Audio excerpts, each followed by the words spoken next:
up? What's up?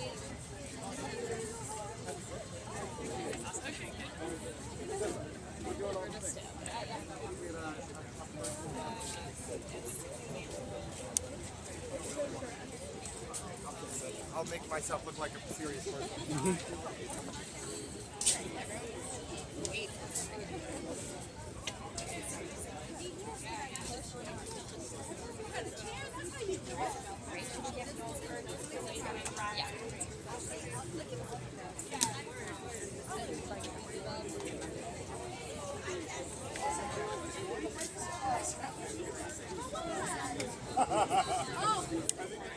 So you're here, stand with us. Thank you so much. We're going to go behind the camera. So where everyone else is, that's where you can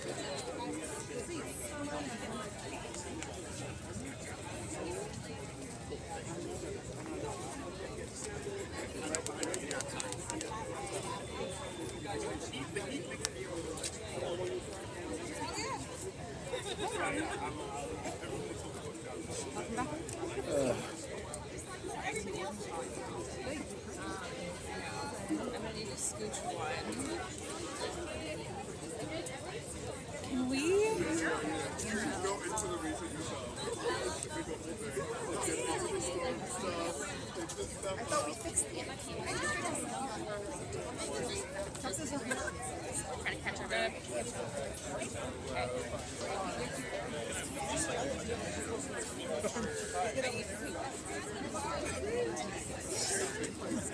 Or do you want to just, you can also sit right next to that. I'm not going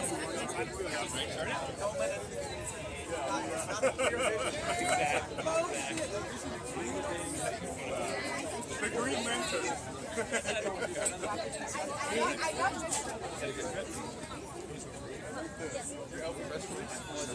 No, here. They're not. Do you need a spot? Do you need a spot to set up? Okay. I'm the extra.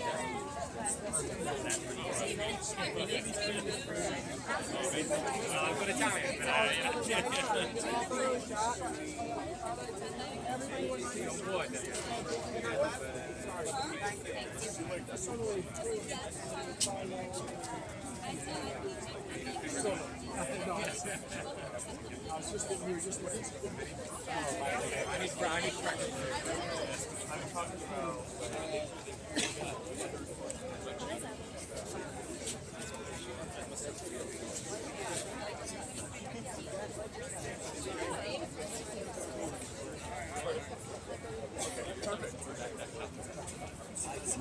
not that long.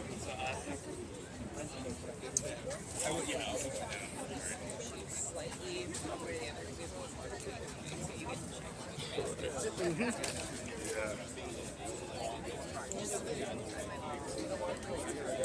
All right, no problem. Yeah, no problem.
She put the friendliest face.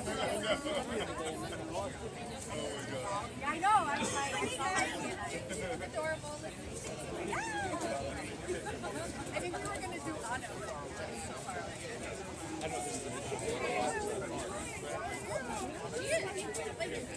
how are you doing?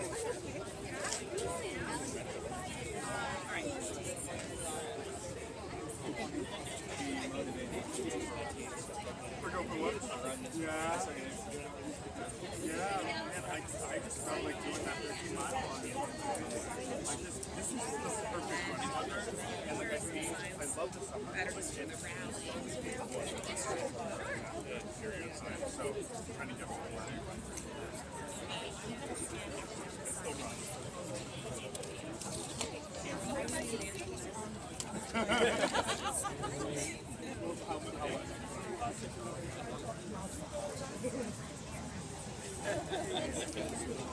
Are you ready to pull there? I want to do it next year.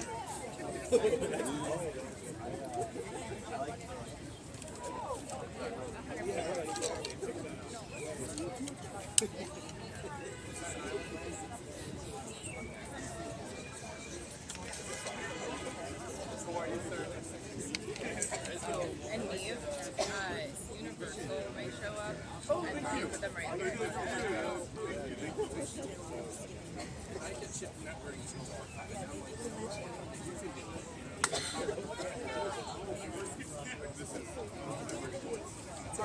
We're going to shout, what do we want? You're going to say budget justice. When do we want it? What do we want? Budget justice. When do we want it? Now. What do we want? Budget justice. When do we want it? Now. What do we want? Budget justice. When do we want it? Now. What do we want? Budget justice. When do we want it? Now. Good morning, everyone. I'm Councilmember Carmen De La Rosa. I'm proud to be the co-vice chair of the Progressive Caucus of the City Council. We're joined here by our chairs, members of the caucus, and our state colleagues who have arrived, and a broad coalition of advocates who are fighting on the front lines to make sure that our city services remain whole. Why are we here? Because we want budget justice. We want dignity. In a moment where our city is confronting a crisis, like we have before, we are calling on city leaders to show compassionate, dignified leadership in this moment. And budget cuts are everything but that. When we hear 15% budget cuts, what we know that means in communities like mine means that critical city services go unanswered. It means that our schools are disinvested in. It means that our parks have less and less resources. It means that our constituents who need SNAP benefits have to run their luck in order to get a person on the other side of that phone. And so as the progressive members of this city council, we are calling and we are making the city aware that these budget cuts will have a devastating impact, not only on city services, but on the real lives of New Yorkers. And as we welcome and continue to welcome immigrants into this city, we must make sure that we can serve them. Yes. I'm an immigrant from the Dominican Republic. Thank you. I'm an immigrant from the Dominican Republic. We have many firsts in this city council. Many children of immigrants. Many children of mixed documented households. Mixed status households. We know what it's like to live in the shadows. And what this crisis will create is a shadow city for those that are most vulnerable. What do we say to New Yorkers who are fleeing violence and arriving here when we turn them away? When we give them 30-day, 60-day eviction notices from our city shelters? When we dwindle down the right to shelter in New York City? We're saying that we are a city that is not considering their pain. And we're here today because we understand that in order to lead this city, we have to come up with solutions that are rooting the experiences of all New Yorkers in our solutions. So I'm proud to be here today, and I'm going to pass it on to one of our chairs for the Progressive Caucus, my friend Lincoln Resta. Let's give it up for Carmen De La Rosa. And let's just shout out all the elected officials we have here. Councilmember Chris Marte, Assemblymember Harvey Epstein, Councilmember Chiose, Vice Chair of the Caucus Jennifer Gutierrez, Co-Chair Joanna. Close the border. There's no 15% tax. We need to close the border because we can't afford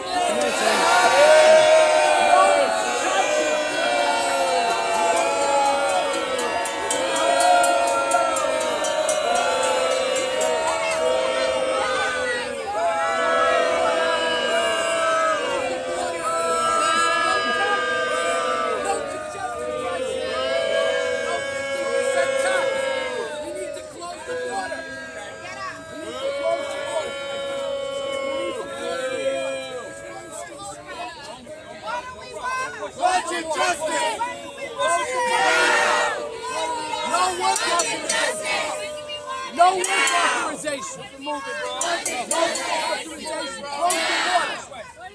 What do we want? Budget justice! What do we want? Budget justice! What do we want it? Now! I think if there is one thing we have learned in 20 months of an Eric Adams mayoralty is that man says crazy stuff every damn day.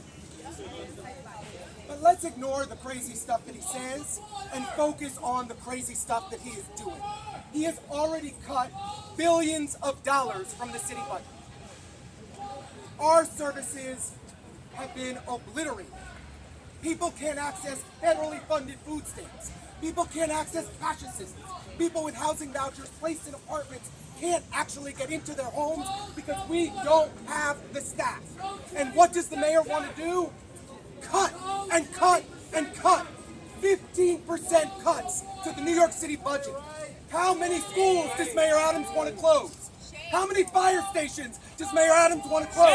How many hospitals does Mayor Adams want to close? How many DC 37 workers are going to get laid off by Mayor Adams? How many teachers are going to be sent to the curb by Mayor Adams' disastrous, unnecessary, and harmful budget cuts? This city council, this coalition will fight back. Budget modifications come to our doorstep. We approve them, and let me tell you this, Mayor Adams, this city council is going to fight back to reject them. We cannot accept these deep, harmful budget cuts. Every day I walk out of my home to an HRA center a block away, and I see the line out the street and around the corner. People are suffering. People are struggling. We must fight back. The mayor says that immigrants are going to destroy our city. No, hell no. His policies would destroy our city. That's right. And we will not let it happen.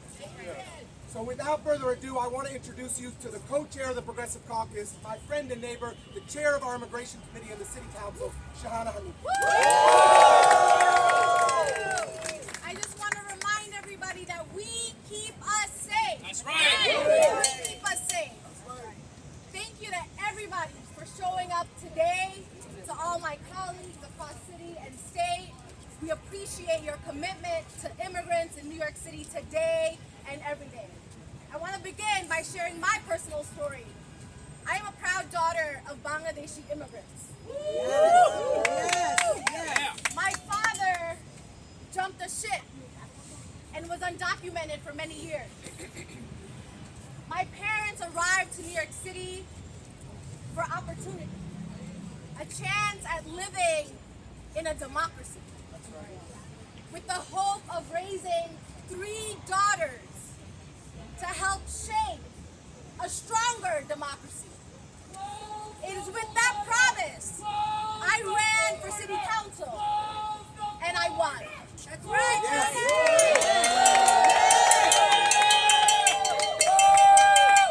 The global South continues to fight political turmoil, climate crises, and economic stressors. The movement of people into New York City will never stop. Let me repeat, the movement of people into New York City will never stop. And history tells us that at a time, we've even welcomed 5,000 refugees a day into our city. What we need are long-term investments in housing infrastructure, expedited work authorizations, expanded right to shelter protections, and absolutely no more cuts. In the richest city in the world, all of that and more is possible.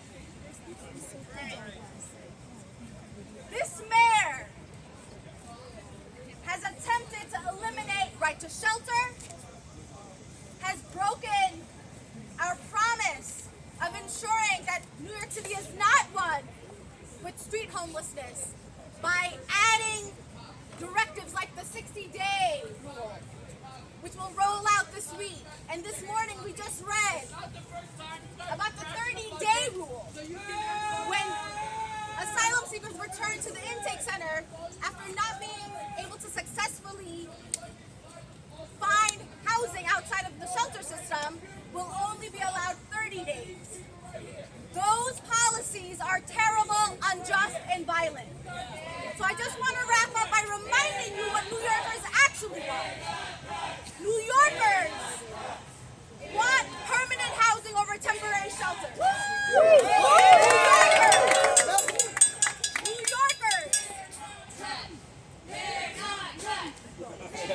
New Yorkers want work permits for our newest neighbors.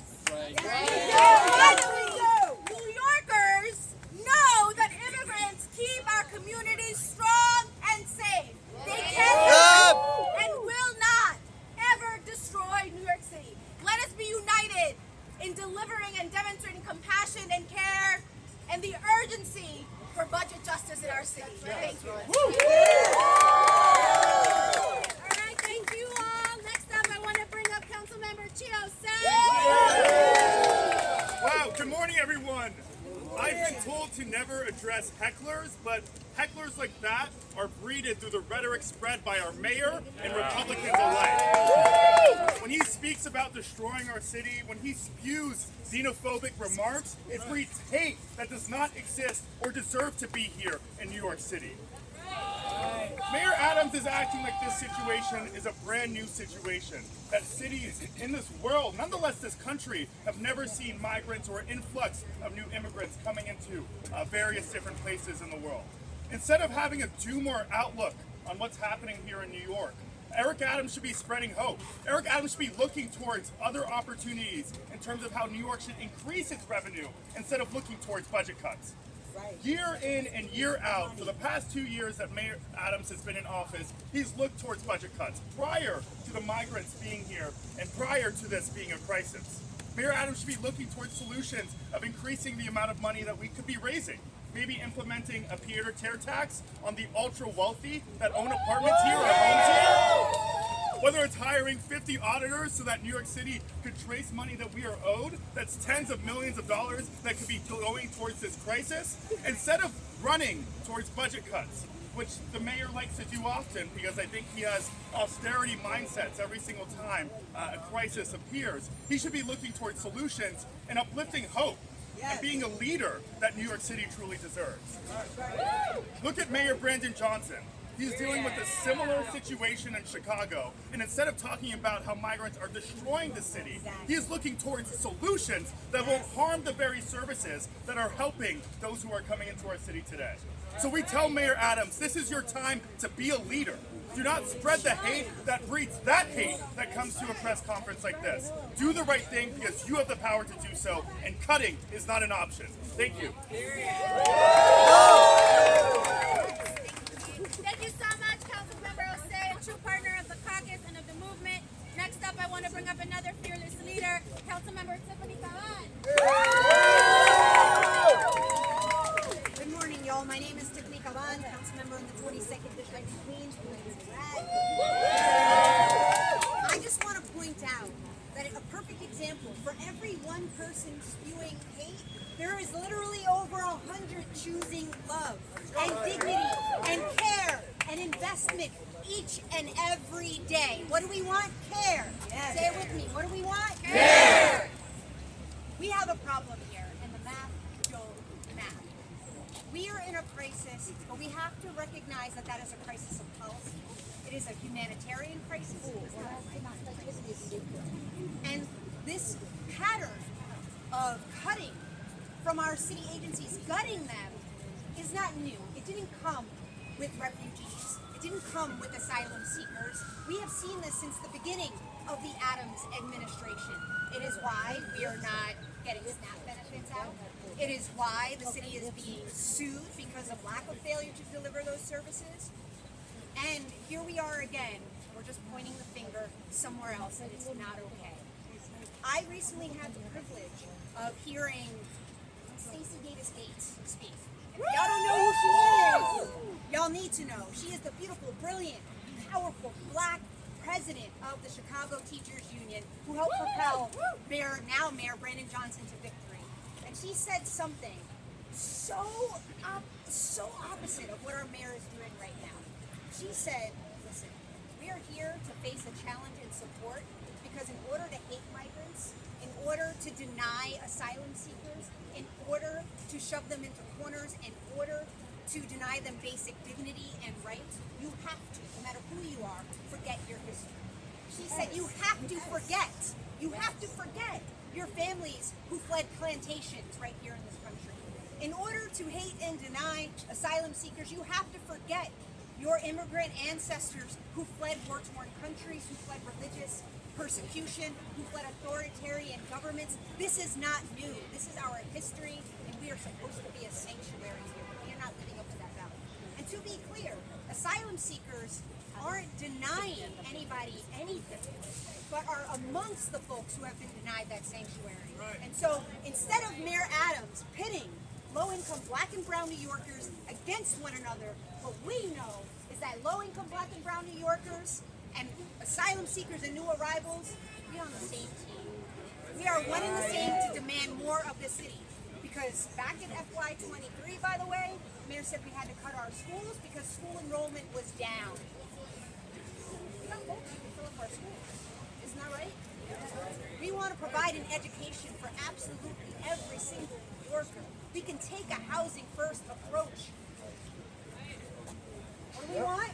Budget justice! When do we want it? Now! What do we want? Budget justice! When do we want it? Now! These cuts are unacceptable. Mayor, be a leader, do better, and make sure that we are facing this challenge together and putting people first. Thank you.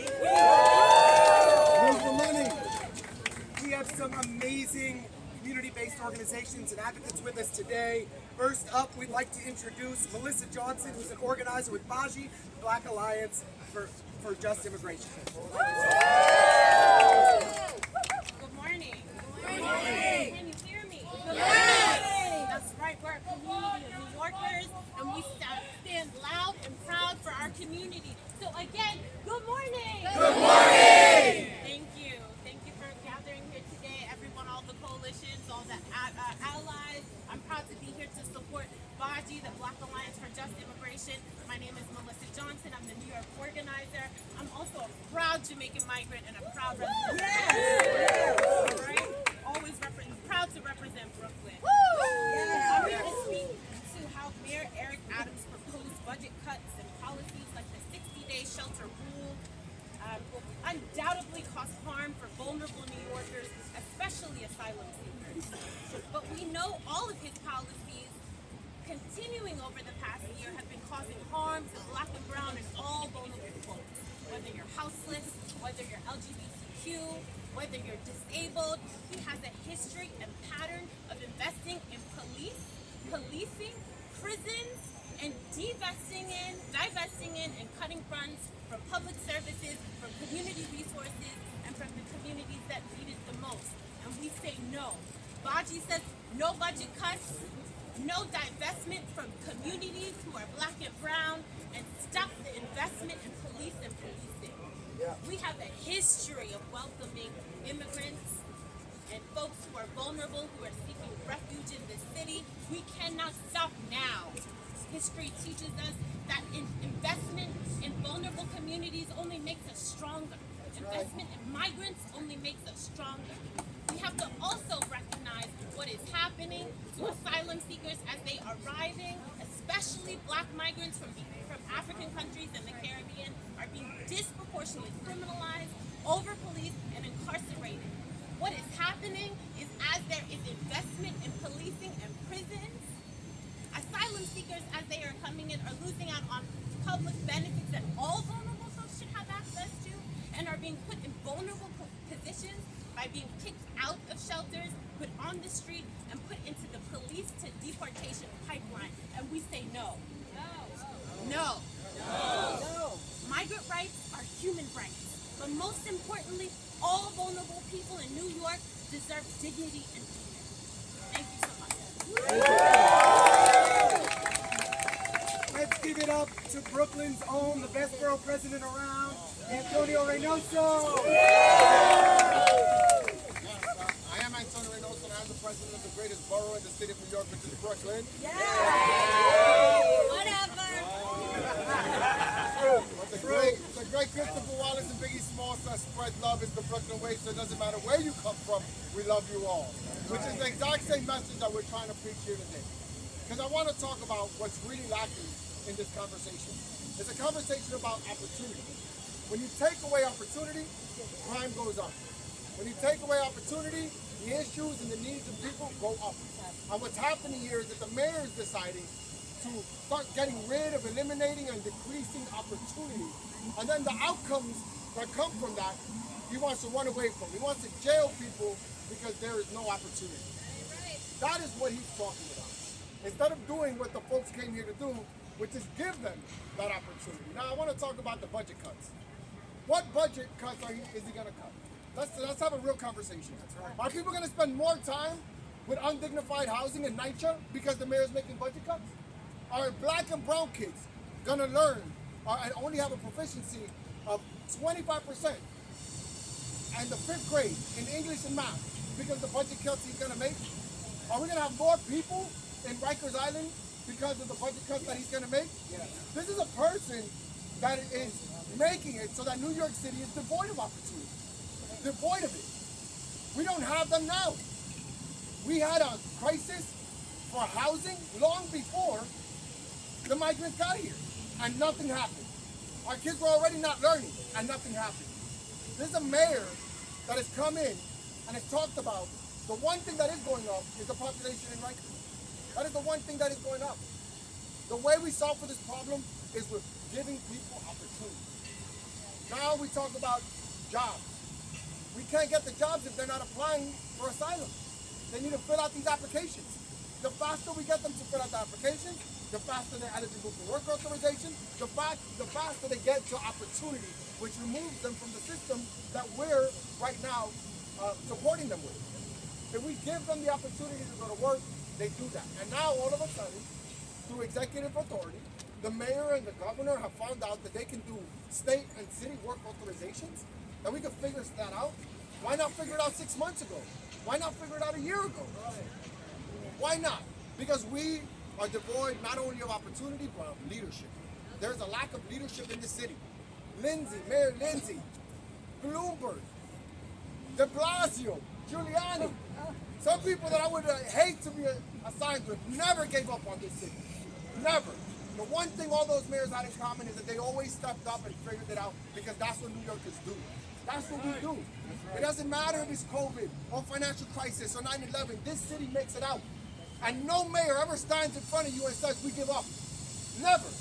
This is the first time a mayor has stood up and said, I give up. I throw my hands up. Who does that? Not New York. No. Not Brooklyn. No. And that's what we're talking about today. We always figure it out. We always solve the problem. And this is no different. We will figure this out when we figure everything else out. Thank you so much. Move the money. We are honored to be joined by the great public advocate from the city of New York, Brooklyn's own, Jamani D. Williams. Peace and blessing, love and light to everyone. Thank y'all for being here. I'm sad that we have to be here. My first message is to long-time New Yorkers, particularly black and brown New Yorkers, working class New Yorkers, who have been struggling for a very, very, very long time. The reason you are struggling is not because of the migrants. It is because of failed policies of government. So I want you to remain angry, but do not direct your anger at migrants who won't destroy this city, but direct your anger at government who has made bad policy after bad policy, and their bad policy is preventing this city from moving forward. We want to make sure that people don't misplace their anger. When they do that, people get hurt. And so we're asking all of our leaders to do what leaders do in times of crisis, in times of issues. Lead with light. Lead with hope. Lead with positivity.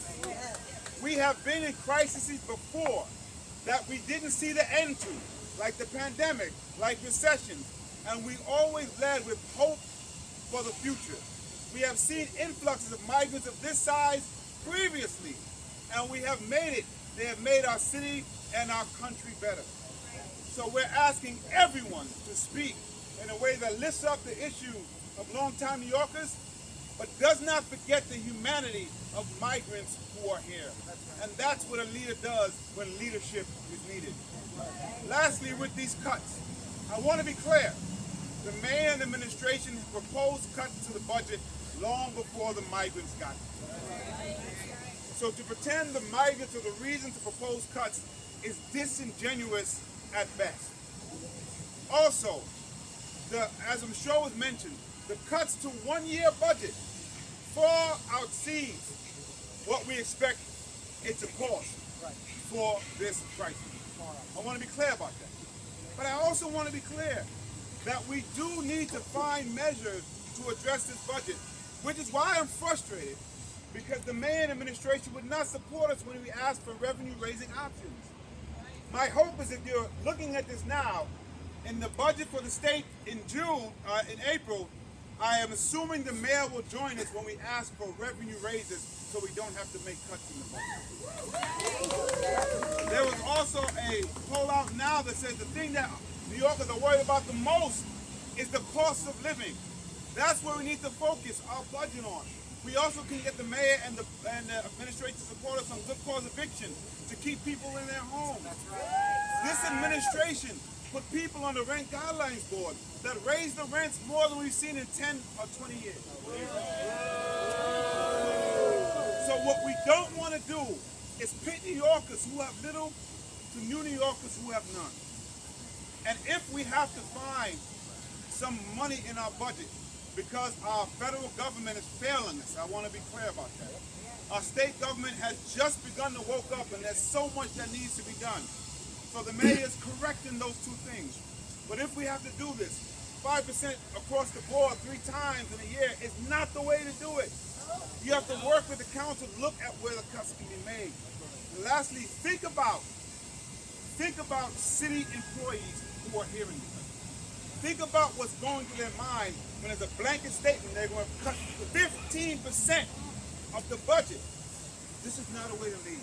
No, I understand that we're in tough times. I really, really do. I understand that. I understand our city is between a rock and a hard place. But this is what leadership is made of. That's right. During the pandemic, we were able to tell people how urgent it was without creating mass hysteria. That's right. This is just a different type of crisis. New York City always has something. That's true. Let's all lead with love and light. Peace and blessings. Thank you, Public Advocate. Jumani has always stood with us, has always stood with New Yorkers, and we thank you for being here with us today.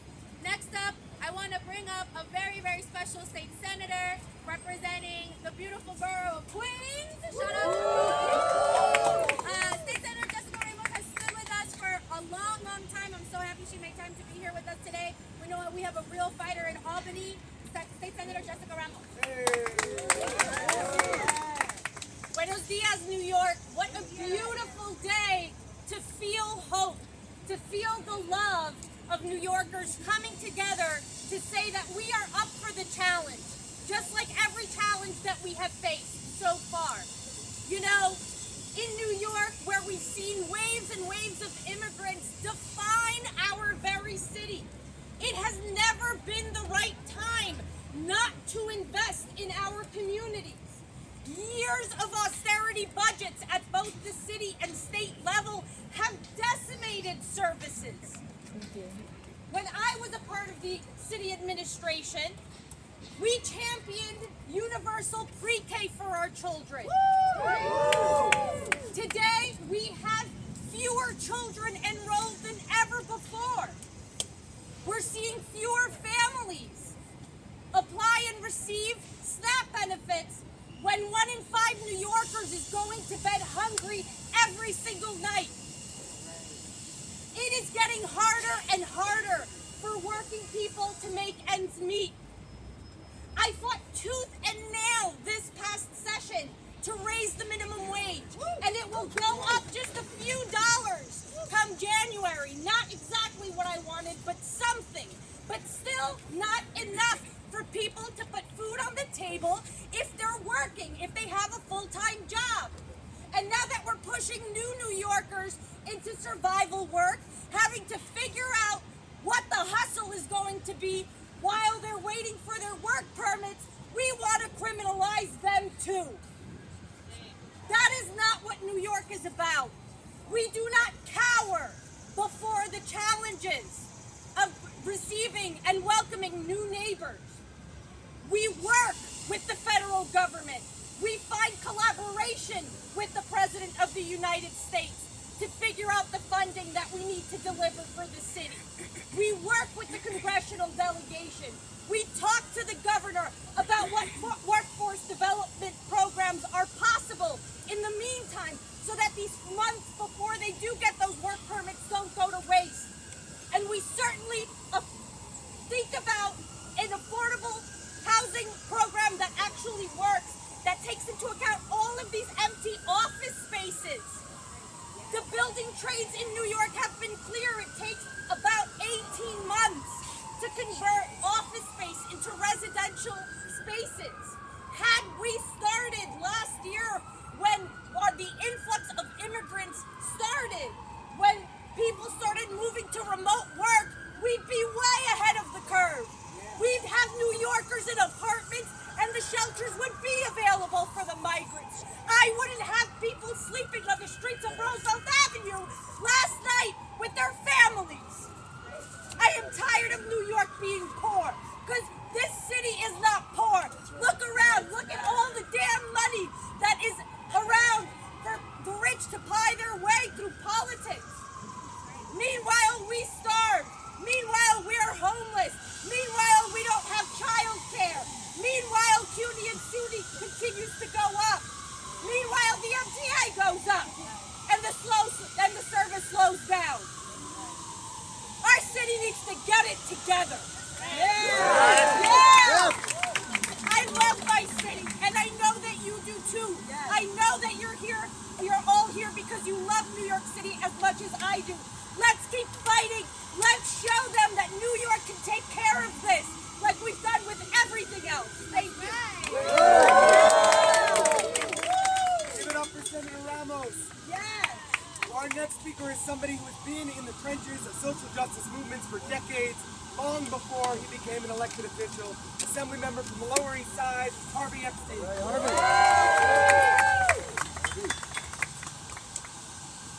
Think about this. Think about the world we want to live in. Think about the future we want to have. As people who are immigrants, when my grandparents came here, what did New York do for them? What did New York say to them? We have this moment now. Are we going to rise up to the challenge? If you look at the tax revenue in New York City and New York State, revenue's not down, revenue's up. Income tax up, sales tax is up, so we're making more money. And in New York, can you imagine, you make $200,000 or $200 million, you pay the same tax rate, just 3.44% of your income.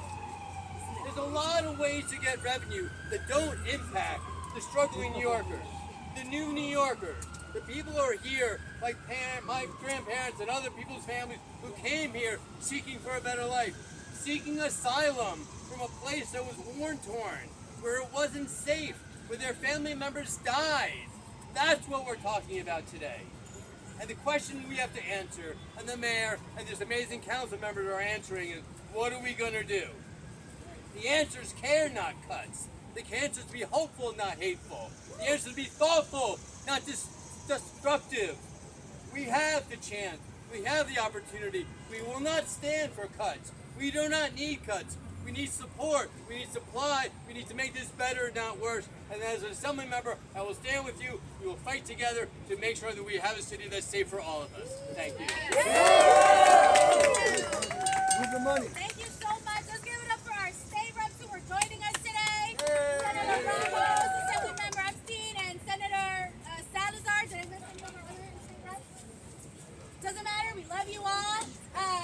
Next up, we want to have a representative from one of our groups representing North Brooklyn, Staten Island, and Queens. They're certainly no strangers to centering immigrants in the middle of their solutions for better policies that support all New Yorkers. I want to bring up Daisy Flores, lead immigration organizer with Make the Road New York. Hi everyone, good morning. Thank you for joining us. Raise your hand if you are an immigrant, if you have connections with immigrants, if you have friends who are immigrants, if you're a New Yorker. This is everybody. Welcoming and housing immigrants is part of the identity and the fabric of New York State. This so-called new influx of immigrants is actually not new for New York. It might be new for Mayor Adams, but it's not new for New York. This city, the history of this city has been built by immigrants' hands and by immigrants' work. Immigration is a core part of what makes New York so special. For generations, immigrants have contributed their work, their culture, and their vitality to our state, to helping New York grow and thrive. In a successful and wealthy city, I'm going to repeat this is a wealthy city, this is a wealthy state that hosts billionaires. We can accept Mayor Adams' scarcity arguments. We can accept that. At a point where we need more resources to keep moving forward and expanding services for newcomers, it's unacceptable the decision to cut budgets assigned to sustain vital services for new arrivals. If there is a city in this world that can set up a good precedent and a good infrastructure to welcome asylum seekers, that's New York. That's right. As a proud immigrant New Yorkers who are here, we are united, and I'm going to repeat that. We all are united. And we are united in sending the message that we want to welcome immigrants in the best way possible.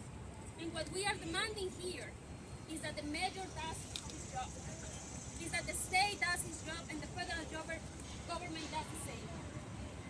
So we're going to tell the governor, the mayor specifically, and the federal government what they can do. What type of response do we need from New York?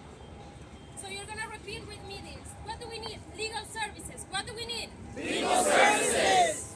Thousands of immigrants have arrived in this city, and unfortunately, they cannot apply.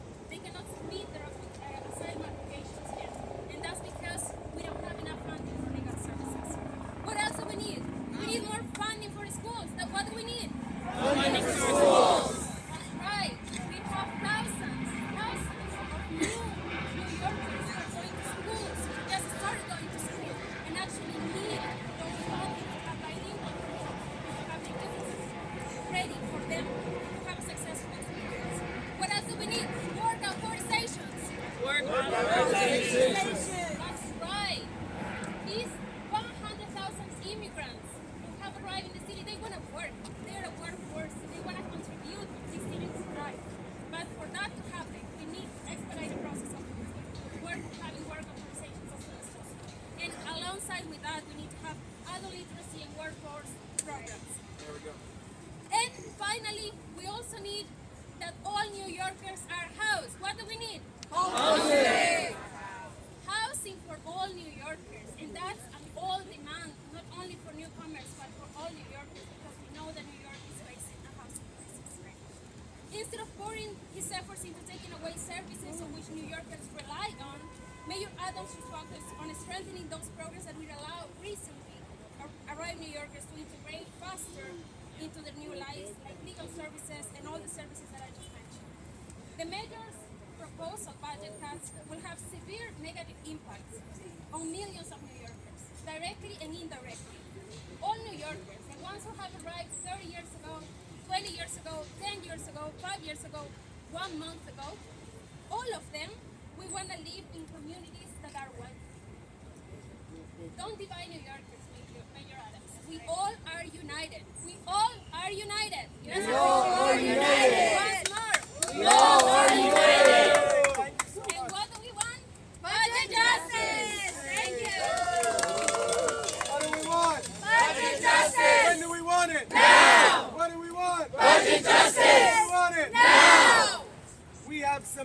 amazing organizations here with us today.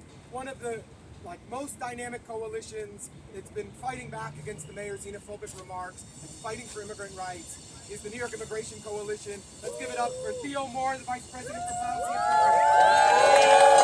Programs. Good morning. Good morning. I wouldn't be so upset if we were just dealing with budget cuts. I'm a lifelong New Yorker. We are used to, in times of crisis, tightening our belts and really figuring out how we need to sacrifice to come up to solutions so that we can all prosper. But the cuts aren't necessary, and we know this because we've been offering solutions to the mayor for over a year now.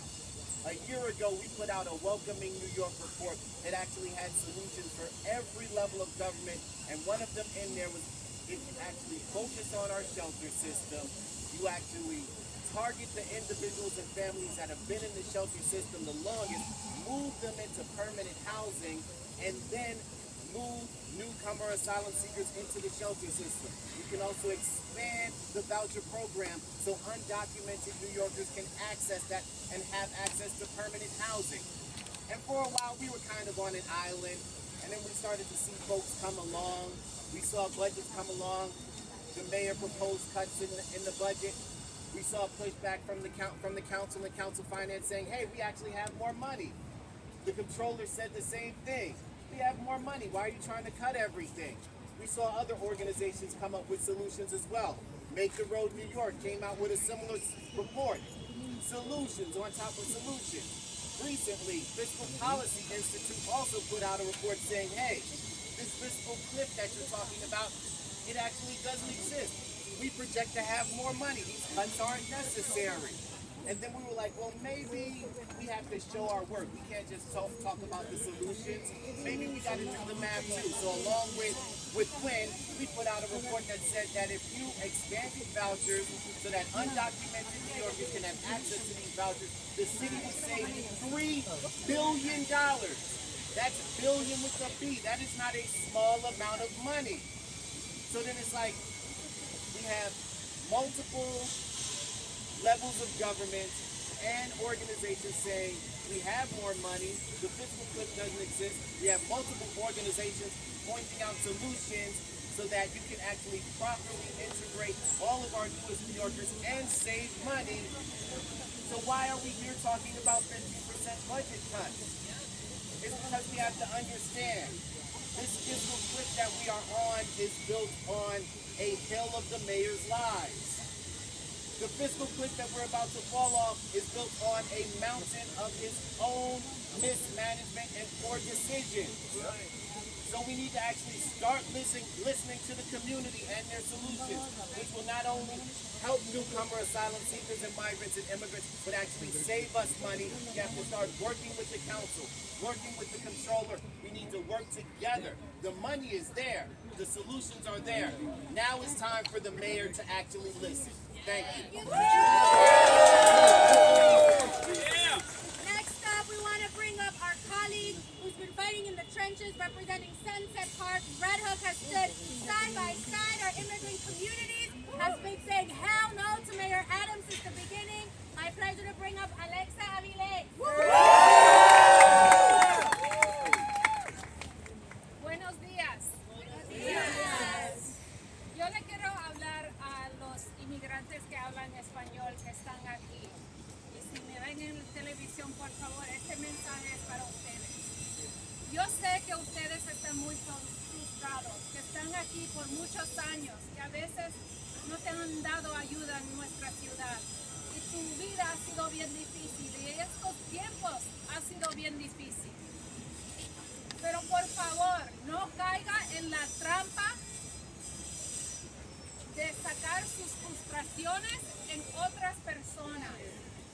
Nosotros como ciudad hemos mejorado por su lucha, por la experiencia que han tenido ustedes de estar solos, luchando. Hemos mejorado por esa razón. Esto no es una situación que nosotros debemos estar enfocados en peleando entre nuestra comunidad. Somos todos humanos y nos vamos a ayudar uno a los otros. No caiga en la trampa de odiar. Caiga en... Por favor, este es tiempo de compasión. Y las noticias dicen mucha embuste. So, por favor, pregúntanse, ¿cómo usted le enseñaría a sus niños bregar en tiempos así? ¿Les enseñaría a odiar o les enseñaría cómo ser compasionado, cómo estar con amor, cómo ayudarnos? So I'm going to flip it real quick to English. This is for my immigrant New Yorkers.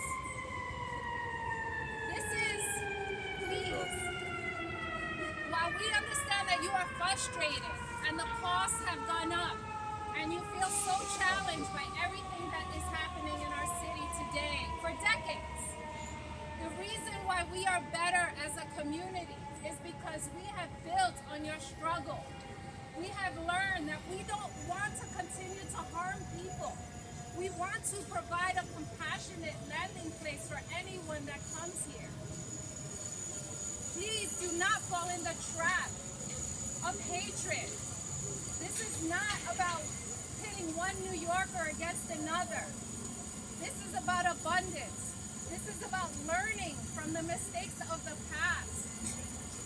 We stand up as a compassionate society because we have learned. So do not fall for the trap of scarcity or hatred or just common frustration. We are all frustrated, but we are a city of abundance. We have the biggest defense budget in the entire globe. Yes. Right? We have the largest budget for carceral systems. We have and have been giving contracts, bloated contracts to corporations and private entities to provide services that you and I both know don't exist or are terrible. Let's look at the resources that we have in this city and don't fall into this trap of scarcity. Don't fall into this trap that we don't have the resources to provide dignity for other humans. Our collective work here is to ensure that every human is dealt with dignity and compassion. Now is the time to rise, New Yorkers, and we always rise. And the last thing I will say is New York will never be destroyed. Not on our watch, because we are a resilient, strong, immigrant, multiracial, multicultural community that always rises to the top. And if you are peddling in fear and hatred, this is not the city for you.